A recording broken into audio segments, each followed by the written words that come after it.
What up, film fans? Welcome to Chatting Script, the show where me, Luke, I chat script about mine and your favorite films and TV shows and do film analysis and all of that fun, nerdy film stuff. If you're a regular listener, you already knew that. If you're new to the pod, that's what it's all about. Yeah. Anyway, please do rate, review, subscribe to any of the social media channels or the places you listen to this. I believe it's called following on Spotify, and it's called subscribing on YouTube, and any other platform that you listen to or watch this, please hit that subscribe button. Please also follow my social media pages at Chatting Script, both on Instagram and Twitter. That is the admin out of the way that I always forget to do. So there we go. It is done. This episode is brought to you by... this episode I wanted to actually do a film analysis because I haven't done one for a little while. I've been kind of busy. As I said on the last episode of this, life has been coming at me full on, so I haven't had a chance to do it. I wanted to do one today. However, my neighbors have been renovating their house for about a year, and for the last 2 hours, they finally shut the fuck up, right? This was annoying the bejesus out of me. I literally 2 hours ago, I should have started recording a podcast, but I couldn't because all I could hear was for like 2 hours. I was going out of my mind. So as a result, I have ran out of time to do a movie analysis podcast today. So shame on my neighbors and their bloody selfish renovations. So instead we're doing this, where I'm just going to chat a little bit off script about The Last of Us. So spoilers for The Last of Us TV show up to episode 8, not including the last episode, episode 9, because that hasn't come out yet at time of recording. Spoilers also for The Mandalorian season 3 episode 1, and spoilers also for Star Wars The Bad Batch TV show season 2 up to episode 11. Those are things I'm definitely going to talk about on this episode, so getting that spoiler alert out the way. As and when the spoilers will come, who knows, because I jump around like a madman when I talk. ADD brain. Anyway, The Last of Us. Could it be better? I think it could. Don't get me wrong. I'm enjoying it. I'm enjoying it very much. But it could be better. I have really enjoyed it. There are parts of it that I have really... Actually, most of it I've really enjoyed. My only criticism of it, really, it is all fantastic. The performances are fantastic. The filming's fantastic. The set design, the costume design, the special effects, the practical effects, all of that stuff. It's all fantastic. However, let me take a sip of this water. My criticism of it, and considering I'm someone who's played the games, both 1 and 2 and the DLC, in the show, there is no way near enough infected. Okay? So, episode 1, when it all goes to shit at the beginning, there's some infected, but they're not really in the episode. All right, fair enough. We're laying the groundwork, introducing characters, getting some important plot points and, set up out the way. I can buy that. Episode 2 has an amazing, game accurate, not in terms of,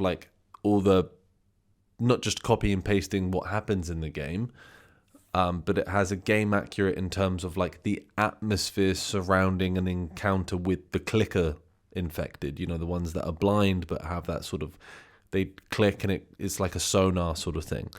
That's how they see and things. It has a game accurate atmosphere to that. It has some really intense like camera usage on that. Like I think I may have spoken about it on another episode of this pod where Joel's running away from one, he sort of loses it, and he has his back up against like a sort of glass cabinet, and there's a wide where you can see the clicker behind him and him, and then he has to start reloading his revolver, and the camera moves in close. It doesn't cut, it just moves in close onto Joel's face, and then through the use of sound, it's where we can see the clicker in the background, and the use of sound of the clicker sort of being quiet in the in the sort of speakers, as it were.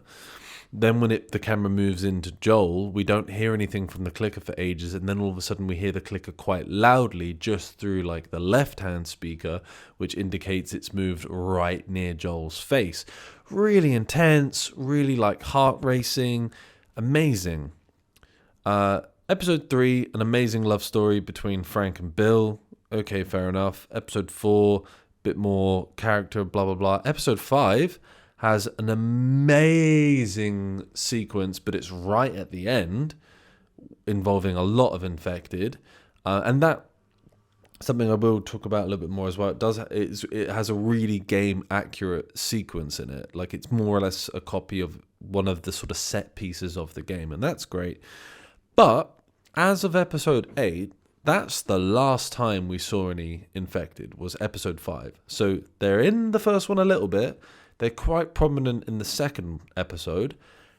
They're prominent at the end of the 5th episode, and then they're not in any up until and not including episode 8. So that gives us episode 3 and episode 4, and episode 6, 7, and 8. That's 5 of the 8 released with 0 infected, right?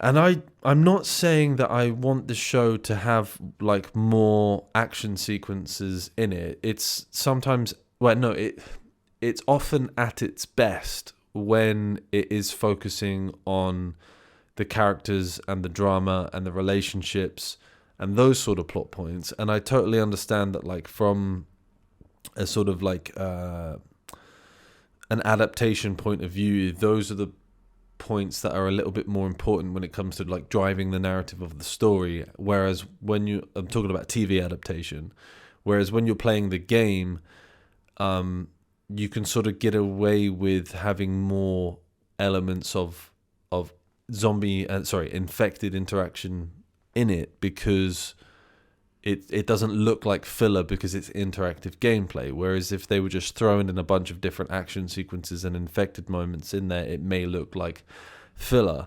However, there is a way you can do it, because my issue with there not being a lot of infected in there is someone who maybe hasn't played the game.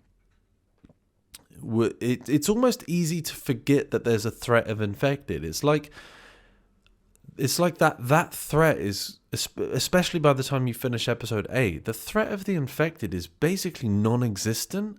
And you're like, well, that's the whole point of this apocalyptic landscape that they live in. And like most of the confrontations that happen, other than the like interpersonal confrontations, like the ones on a more human level, like between Joel and his brother. Oh God, what's his brother's name? Tommy. Other than those sort of interpersonal ones, the other threats and conflicts are always other groups, raiders or scavengers or people like that. But the only reason those raiders and scavengers exist is because everybody is in this post-apocalyptic world. And the reason they're in the post-apocalyptic world is because there's a bunch of infected running around trying to turn everybody into one of them. And that threat just is not being displayed enough for my liking, right? And slight tangent, but it is relevant. I'm a huge fan of The Walking Dead. For years, I used to say The Walking Dead was the best show on TV, and you can judge me for saying that if you want. I know that it's not a perfect show. There are more perfect shows, like Breaking Bad was absolute 10 out of 10 all the way through, 5 perfect seasons. Well done to them. Maybe The Walking Dead did go on a little bit long, but it is drawing from comic source material, so, It kind of had to, in a way, go on as long as it did. And I know that it's not all perfect all the way through. I personally love it. I think it's an amazing show. One of the most common criticisms I would hear from people about The Walking Dead is that it's majoritively just people fighting people or people arguing, and there's a distinct lack of like zombie encounters and zombie fighting in there. And I always used to say, well, no, there's enough zombies to keep you in the realm of like, this is a zombie show. But then also the times where, because the Walking Dead to me was always a study of what happens to the human psyche when something like a zombie apocalypse happens. And when I say what happens to the human psyche, I mean in every respect. Can you stay level-headed? Will you resort to some sort of madness, like Morgan, for example? How far are you willing to go either to survive or to protect those you love? And is that, in a sense, or how far will you go in terms of like, are you willing to kill other people? Is that a line you can't cross? Do you become some sort of maniacal, megalomaniac, narcissistic leader like Negan? You know, it to me, that was always the study of it. And there were enough moments throughout it where you were always reminded of the threat of not only other people and other survivors, but of zombies themselves. And it could be something as simple as they see a gas station, because it was an American show, petrol station, if you're like me, British. They see a gas station on the side of the road, and they have to go siphon some gas to, you know, keep their cars going, etc. And there might be like a handful of undead that they have to clear out. And it, you know, after a few seasons into the show, clearing out a handful of clearing out a handful of undead was like child's play to them. But the point that it was still there and they still had to do it was enough to sort of remind you that this is the world they live in, and this is part and parcel of, you know, of surviving, is there will always be these encounters. They could just be walking in the woods hunting, and all of a sudden there'll be a zombie coming out of like some encrusted moss that it's been there for like 5-6 years, and then they just dispose of that or something, you know. Where so I would always defend The Walking Dead by saying, you know, it's a study of the human psyche anyway, but there are definitely still enough interactions with zombies, and there's huge set piece sequences with zombies throughout The Walking Dead to really double down and remind you that, you know, that is one of the sort of pillars of the show. Whereas with The Last of Us, if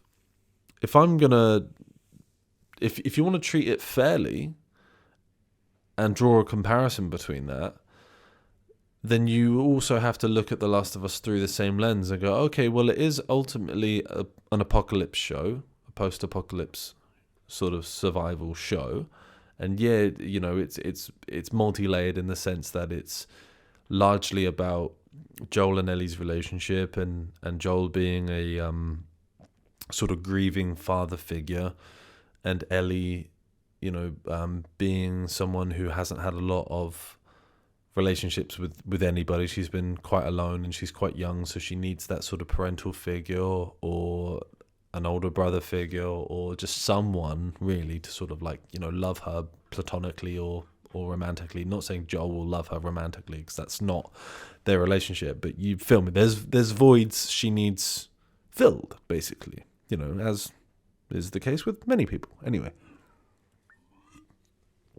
So there's all those multi-layers to it, but ultimately it is an undead apocalypse sort of show. I know they're infected, but it's effectively the same thing. And yeah, so there's just not enough of that. there's just not enough infected in there. You know, having the sort of set piece sequence with the clickers was fantastic, and having the set piece with the bloater and all those other infected at the end of episode 5 was amazing. But it did start to feel like, hang on, isn't this show meant to have some infected in it? Like, why are we only seeing confrontations with people? And then I had the thought of, like, has anybody seen the Viggo Mortensen film The Road? Viggo Mortensen being Aragorn from Lord of the Rings, if you're not familiar with him by name. But he did that film, I think it came out in like, I want to say 2006 or 7. It's kind of old. Well, it's not old, but you know what I mean. It's not recent. And the whole film is a post-apocalyptic film. I can't remember if you ever find out why the world is fallen apart, but it is a post-apocalyptic film. Viggo Mortensen and his, I believe it's his son, are just making their way through the world, scavenging, trying to survive, yada, yada, yada. But it is that same dynamic of the older, gruff, sort of father figure survivor, and then the younger child that they're trying to protect, right?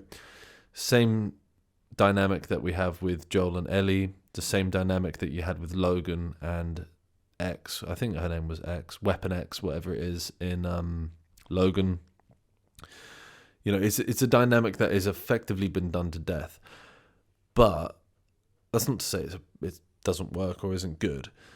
But with, to compare it to The Road, you know, the whole film, the biggest threat they face is other groups, scavengers, cannibals, that kind of thing. So where there's been so little infected in The Last of Us, and if you take out those 2 episodes I've mentioned, episode 2 and episode 5, where there are moments with the infected, it kind of just does feel like The Road to me, you know? And I get, I enjoy the moments where they're being game accurate, you know, the relationship with, the interaction with those 2 brothers. I can't remember their name. They're the 2 brothers that they find. Spoiler alert, and one of them is, well, around about the same age as Ellie, a bit younger, and the spoiler alert is that he gets infected, and the older brother ends up shooting him, and I can't remember the names. But there's, like, that was pretty game accurate. The sequence I was talking about at the end of episode 5, where Joel's in the sort of, it's not a bell tower, but he's in like a crow's nest of sorts with a sniper rifle, shooting down like to the infected and to the other scavengers and stuff, trying to protect Ellie and everybody. Like, that was really, really game accurate, and I loved that. The interaction, the sequence and everything with Ellie and the crazy preacher guy in episode 8, and then how at like the end, the set piece of that is when they're in the sort of tavern and it's on fire and Ellie's trying to hide from him and stuff like that, was also really game accurate as well. And like, I've loved all those moments. I've been like, oh my God, some of this dialogue is straight from the game. These like sequences are straight from the game. Like, this is how you do a game adaptation correctly. Take note, Resident Evil. Sorry for these bebops. I forgot to mute stuff, but I'm not going to do it now. So there might just be ba-doom every now and then. Hopefully not. Anyway, yeah. So I've loved those moments where it's been like game accurate, but also one of the most, at least for me when I was playing the games, one of the most fun parts of the game was like, you never know when you're going to go into an area that has some infected lurking in there that might spring out of the shadows, or they're encrusted into the sort of fungus things in the walls and then they just lunge out at you, or you might accidentally be loud and all of a sudden there's 10 infected running at you. Like, it creates a sense of suspended peril or suspended danger and suspended risk, and you're sort of always on your toes when you're playing the game. And that was one of the most fun things for me, was because you're never allowed to relax, But I feel like with this with this TV show, partly as well because I do know that where they are following the story beats of the game pretty accurately, I kind of know what's coming. And I don't mind that because they are doing the story beats of the game very well and very accurately, and they're very brilliantly acted and blah, blah, blah, blah, blah. Like, that's all great. But I'm not watching it. Like, there are times where I'd watch The Walking Dead. See, I don't know if this is just my overactive imagination, but there were so many times where I was watching The Walking Dead and I would be on the edge of my seat waiting for something to jump out at the characters, and often nothing would happen, and it would be entirely fabricated by my own psyche. And there were probably hundreds or thousands of people that were watching The Walking Dead as well and going, well, this is boring as shit, nothing's happening. But me in my head, I'm going, oh my God, what's going to jump out? What's going to happen? What's going to blah, blah, blah, blah, blah. And nothing would happen. But that's partly why I enjoyed the show. Not because nothing happened, but because I felt like no one ever felt safe and no situation ever felt completely calm. But with The Last of Us, there's just been almost a sense of safety with it, which sounds silly to say. And just the lack of infected for me is I want more of it, man. I really do. Let me just consult my notes real quick. I think I managed to remember all these notes without actually looking at it. Yeah, so it is just that loss of peril that I want. Anyway, that's 20 minutes of me rambling about how I think The Last of Us could be better. But also, I haven't seen episode 9 yet because it hasn't come out yet. So maybe there'll be some, amazing infected sequence in episode 9. And I really hope there will be, but I'm watching it on HBO. Not on HBO. I'm watching it on Now TV, right? HBO, there's our UK equivalent because they use it. Doesn't matter. Anyway, so, and they tell you how long the next episode is going to be, and it says 42 minutes. And I watch it with my housemate, and we were saying okay, we know what story beats are going to come next. I won't go through them now in case people are listening to or watching this that haven't played the game and are only watching the show and don't know what story beats are going to come next. But we were saying there's a fair amount to cram into the next 42 minutes.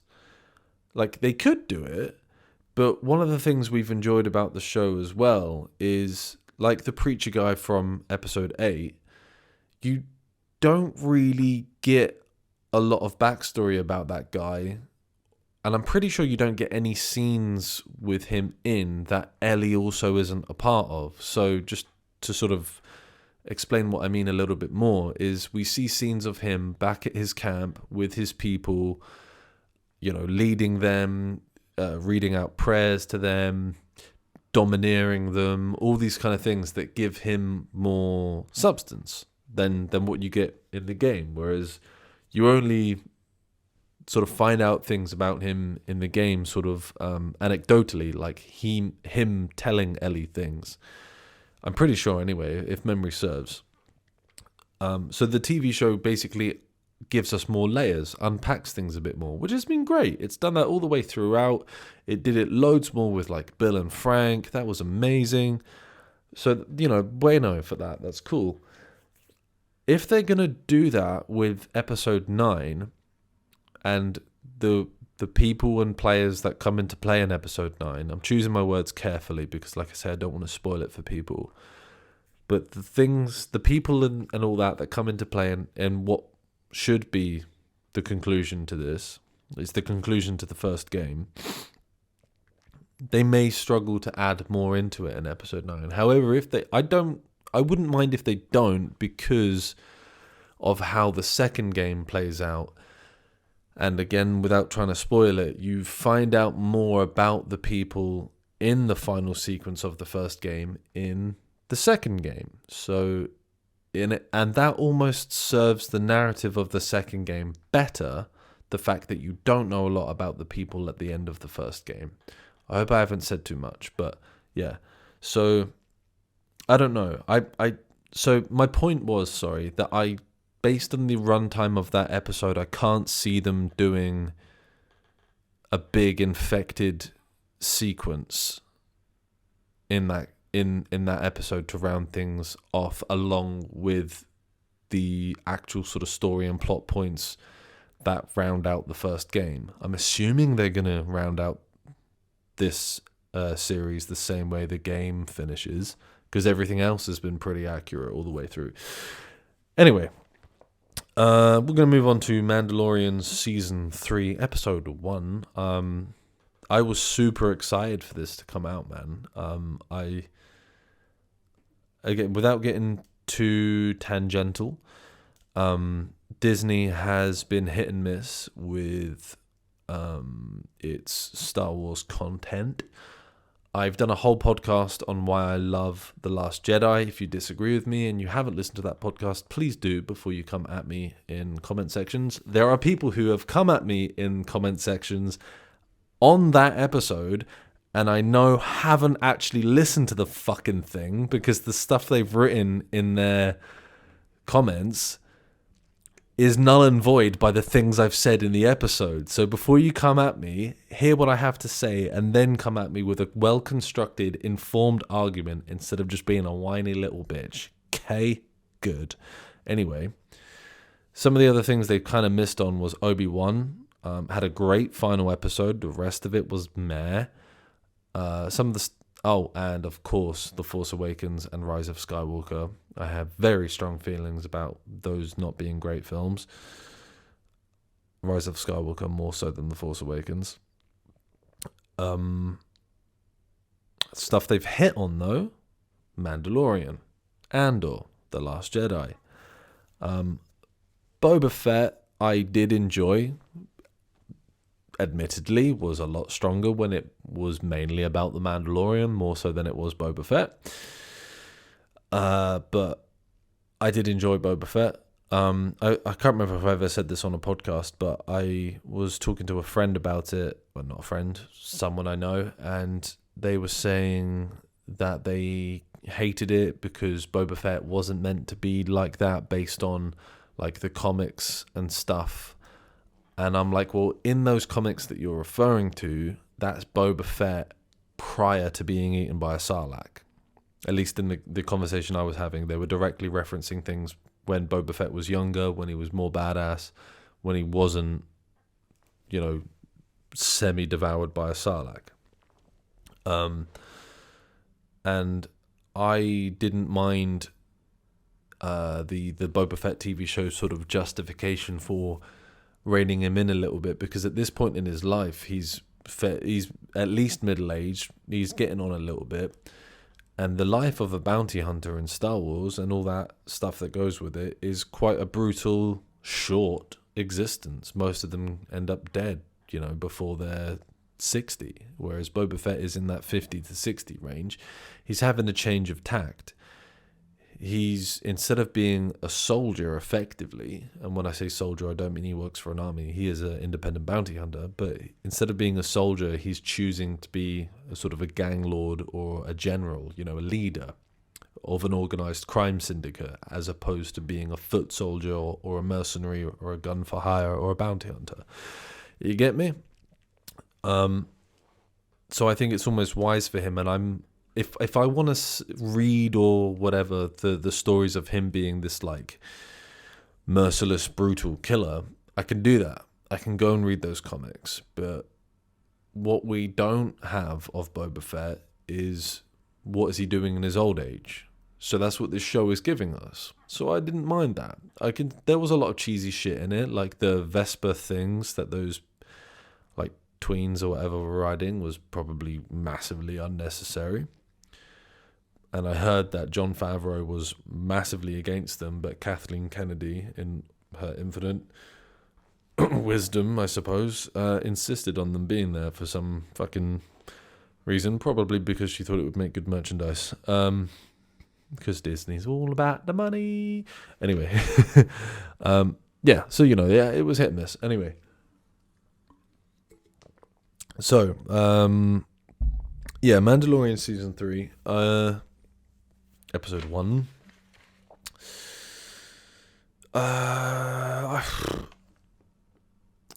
only realised So when I watched the episode, I was like, okay, I'm enjoying this. I'm getting into it. This is great. And then it ended. And I was like, well, that seemed too short. That was a really quick ending. And then I remembered that most of the Mandalorian episodes are really short anyway. Like, they're around about that 40-minute mark. And maybe I'm just used to watching stuff that's, like, closer to the hour mark when it comes to TV shows. But I was like, that felt too short. I wanted more. But, either way, that's just how it goes. Sometimes The Mandalorian is at its strongest when there's been... I think it was episode 2 of season 2, the Crate Dragon episode. Was it the Crate Dragon? The on Tatooine with oh my god, what's his name? I'm gonna have to quickly Google this. I love this actor as well. I'm annoyed at myself for not remembering his name. Mandalorian season Timothy. Fuck, what's his last name? Timothy. Something just flashed at me. That was weird. Anyway, yeah, the Marshal. Oh, is that episode? Oh, it's chapter 9. It's episode 1 from season 2. I think his name's Timothy Oliphant. Yeah, it is Timothy Oliphant. Great actor, so good. But he played Cobb Vanth in that episode, and I think he came back in another one. Yeah, no, he did. Came back in Boba Fett, I think. Anyway, that episode with the giant Tatooine dragon thing. I'm pretty sure it was called a Crate Dragon. But now I'm second guessing my Star Wars knowledge. Anyway, what point were you trying to make, Luke? Well, I'll tell you as soon as my ADD will let me get back on track. The point I was... Fuck off, pop-ups. God damn it. The point I was trying to make is that those, sort of big monster battles and sequences and stuff were quite often, the most highly regarded moments of The Mandalorian. There's the one in season 1, I can't remember what episode it is, but it's the first time we see Baby Grogu use its Force powers, Baby Yoda. And it's that rhino thing in the mud where he's trying to trade with the Jawas and, for parts of his ship back. And he has to, get some sort of pearl or valuable stone or whatever from this rhino thing. And that was an amazing sequence. The Crate Dragon thing, the snow spider things in season 2 as well, which was more like a sort of monster movie kind of what do you call it? Not montage. When you honor something, when you respect it and show homage. It was a monster movie homage. Fromage frais. Yeah, it was one of them. That's quite often when it's at its best. And I did feel as much as that sequence where they were fighting that massive alligator type monster thing in Mando season 3 episode 1, as kind of cool as that was, I was this seems a bit shoehorned in out of nowhere. Were they just giving us an action sequence for the sake of giving us an action sequence?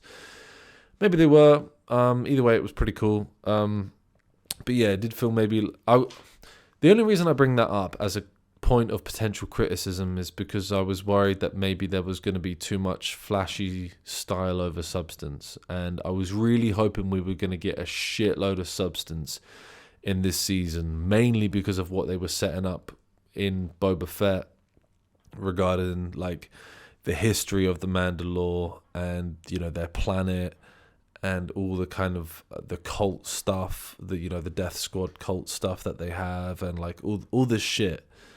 So to have a sort of a moment of where we're basically seeing this kid be indoctrinated into the Mando cult and say his rite of passage thing or whatever it is, and then it gets interrupted by this giant alligator thing. I was as fun as that was, style over substance.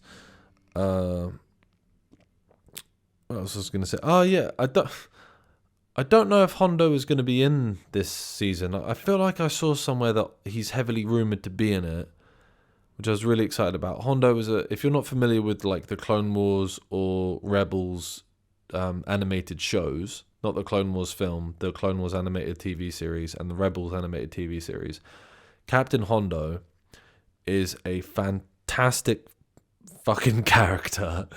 He's a pirate, he's a scoundrel, he has so many interactions with like Anakin and Obi-Wan and Ahsoka in Clone Wars, and he has interactions with Ezra Bridger and Kanan and everybody in Rebels. One minute he's on their side and he helps them, the next minute he's betraying them for his own gain. You know, he's a typical pirate, very typical pirate, but he's a brilliant character. And in season 3, the Mando, we had those like pirate characters turn up at I can't remember the place. What's that guy's name? Carl. It's the guy from Predator. Why I can't remember anyone. To regular listeners of this podcast, this is not new to anybody. The fact that I can't fucking remember anybody's names or anything, but it's the geezer from the Predator. And he plays Apollo Creed. So if you've thought about his name and you're screaming, Carl Weathers, that dude, what a boy. The settlement that he's sort of like improving and being a sort of governor over. Anyway, these pirates show up there, and I was like, oh my god, are we gonna get Hondo? And then instead they referenced a different captain whose name I can't remember now. Surprise, surprise. And then we eventually saw that captain, and it was like some seaweed head looking bitch. And I was like, who are you? You know, he may be some deep cut from Star Wars that I'm not familiar with, and there's probably Star Wars fans listening to this going, oh my god, you don't even know that character? Yeah, I don't know that character. He's some seaweed head looking bitch as far as I'm concerned, because I wanted Hondo, and we didn't get him. We might get him, so I might be jumping the gun, but we didn't get him then. Instead, we got fucking Star Wars' knockoff of the Thing, the Swamp Thing, not the Thing. That's the rock guy from Fantastic Four. So we'll take that again. Instead, we got Star Wars' knockoff of Swamp Thing. There we go. Nailed it. I also felt like Bo-Katan, as in if you're not familiar with her by name, the female ginger-haired Mandalorian. I also feel like maybe her cameo at the end was a little bit shoehorned in, a little bit unnecessary. I think it might have just been there, like plot-wise and writing-wise. I think she might have just been there to remind people, A, that she is involved in this narrative, and B, what her stake in it is, in the sense that she wanted the Darksaber, and she wanted to, because with the Darksaber you get like the right to rule Mandalore, and people will follow you and all that, but she didn't get it. Instead, Din Djarin, Pedro Pascal, got it. So her like claim to the throne of Mandalore was effectively void. So they were probably just reminding us of her, involvement in the story and her stakes and all that sort of stuff by bringing her in at the end. But it did feel a little bit unnecessary, because all that happened was Mando went over to her and was like, hey, I need some information regarding some stuff about our shared home world and where I can find certain things. And she had to tell him. And I was like, because his creed, his Mandalorian creed, as I'm sure you all know, involves certain things like he can't take off his helmet, or that goes against his creed. And one of the ways to, or the only way I think to atone for breaking elements of his creed, like removing his helmet, is to like bathe in the water mines or something below the surface of Mandalore. If that's that important to his creed, he should know how to get there and where it is. Bo-Katan doesn't conform to his particular creed, is fine taking off her helmet, but knew where to get to the mines. Is that just because she was a more prominent figure like her sister used to be the governor, I think, of Mandalore. She has an amazing story with Obi-Wan in the Clone Wars TV show. Heartbreaking shit between those two. Anyway, so maybe because of her sort of like position in the society of Mandalore, she might know how to get there or whatever, and maybe that wasn't public knowledge. But I feel like Mando should have probably known that. So it did seem a bit weird, because all he does was fly down to her, go, hey, can you help me get here? And she goes, yeah, it's over there. And he goes, nice one, see you in a bit. That was basically it. And I was like, well, that was a bit unnecessary. And then the episode ended, and I was like, well, I wanted more. But we did have some cool sequences. There was a really cool space chase between Mando and the pirates. That was really nice. Yeah, it was good. It was good. I'm not knocking it. It was good. I think I'm just in a critical mood. So I'm being critical. But, it's episode 1, early days. Like I say, they were probably just drip feeding us plot points, catching us up with who's who and what they're doing and this, that, and the other, So that brings me to the Bad Batch, the sort of spin-off animated show of Star Wars. So you got Star Wars, the Clone Wars animated show, then Star Wars Rebels, and then Star Wars, the Bad Batch, which canonically fits somewhere between the two of them, if you're not familiar with it. And this is I'm gonna talk about anything from season 1 up to episode 2 of up to episode 11 of season 2. If you're still listening at this point. If you are still listening, please do rate, review, subscribe, and follow all of the social media channels. This podcast was brought to you by Sean Connery. Anyway, wait, he assaulted women or said it's okay to assault women, so maybe it wasn't brought to you by Sean Connery. Maybe it was brought to you by someone nicer. Anyway, my issue with the Bad Batch was kind of my issue with some of the episodes of the Clone Wars, and quite often it ended up not being an issue anyway, and I'll explain what I mean. Is like, sometimes there's a lot of filler and a lot of fluff, but then the Clone Wars in particular, and often Rebels as well, would almost retcon that by making things that seemed irrelevant and seemed like filler at the time, bringing them back and actually making them somewhat important or prominent. Like in Rebels, you have the Bendu, the big kind of like koala-looking elephant thing on the planet that teaches Kanan how to see via the Force instead of his eyes and all that sort of shit. Yeah, there were just there's a lot of moments littered throughout both of those shows where you're like, well, this is just fluff and filler and pointless, and then eventually you're like, oh, it turns out it was kind of important or at least relevant in some way. The Bad Batch seems to have a lot of that, and it's definitely at its strongest when there is always like an underlying narrative or theme. It could be Crosshair trying to get revenge on the Bad Batch or try and track them down. Or the generals that work quite closely with Crosshair, they're either aware that the Bad Batch is still out there, or they have this sort of overarching like objective that they're trying to get, and the Bad Batch are sometimes jumping in and out of like being relevant to that narrative. That's when it's at its strongest.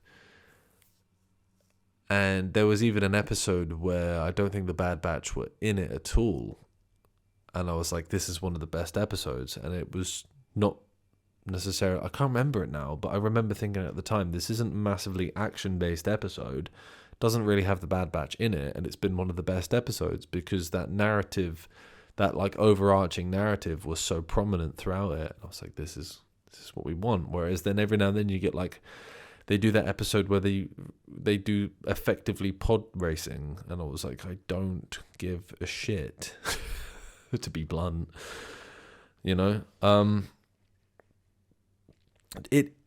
However, though, whenever I've watched one of those episodes, like the pod racing one that they do, I'm like, I finish it and I'm like, well, that was pointless. I didn't care.